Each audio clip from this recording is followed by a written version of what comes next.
Have you ever had this happen? Someone you know, a friend, maybe even family, just vanishes from your life? One day they're there, the next, it's just silence? It's jarring, right? Well, today, we're going to get into the hidden psychology behind why people do this, and trust me, the reasons are probably not what you think. It's the question that just haunts you. You're left wondering, what did I do? Was any of it real? It feels so personal, so sudden, and, yeah, kind of cruel. But what if there's a whole other story playing out, one that's way more complex than it looks from the outside?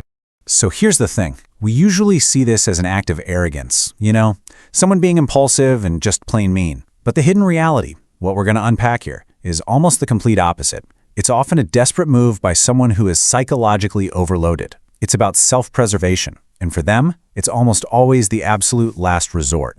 So where does a pattern this extreme even come from? Well, like with so many things, you have to rewind. The roots of this behavior often go all the way back to childhood, and specifically to a really deep foundational wound. It usually starts with something called conditional love. This is when a child gets the message that love and affection aren't just given freely. Nope. They feel like they have to be earned constantly. By getting perfect grades, by being the good, quiet kid, by always putting others first. They learn their value isn't inherent, it's based on what they do. And this is the gut punch lesson that gets wired into their brain.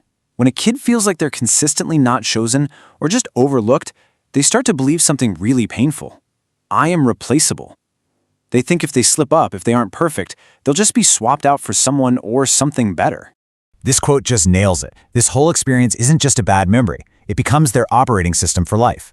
They grow up feeling like they're in this never-ending race to prove they're worthy, to finally earn their spot in people's lives. Okay, so what happens when that kid grows up? Well, that childhood wound doesn't just vanish. It evolves. It turns into this powerful and frankly exhausting adult pattern, the people-pleaser's burden. And we have to be clear here. People-pleasing isn't really about being nice, it's a survival strategy. The logic, when you think about it, is heartbreakingly simple. If I can make myself totally indispensable, if I just give and give and give, then nobody will ever leave me. They can't replace me. It's all a defense against that old fear. And this throws them into this really destructive loop.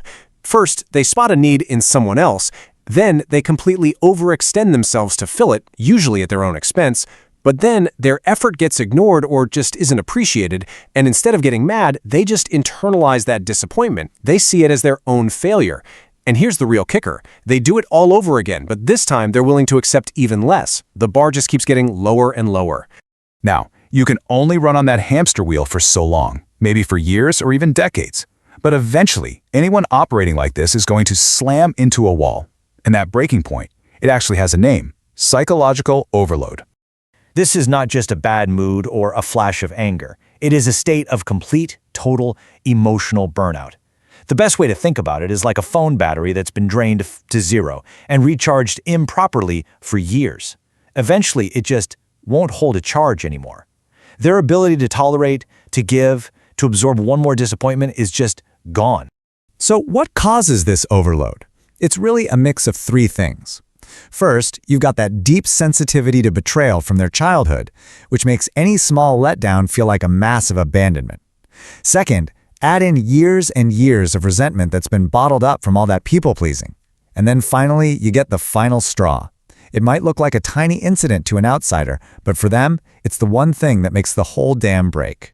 So when that break finally happens and they cut someone off, we have to completely reframe what we're actually seeing. It's not an act of aggression. It's something else entirely. It's an act of survival. And this, right here, is the most important thing to get. The act of cutting someone off, it's not designed to punish the other person. It is a drastic, last-ditch, and often clumsy attempt to finally set a boundary where there was never one before. It's purely about self-preservation. We always picture it as this loud, angry, violent thing, right? A door being slammed right in your face. It feels aggressive. It feels impulsive. But a much better way to see it is this. It's a wall finally going up.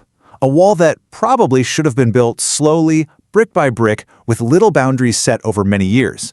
But because they never learned how to do that, they have to build the entire thing all at once, out of sheer desperation, just to protect what little they have left of themselves.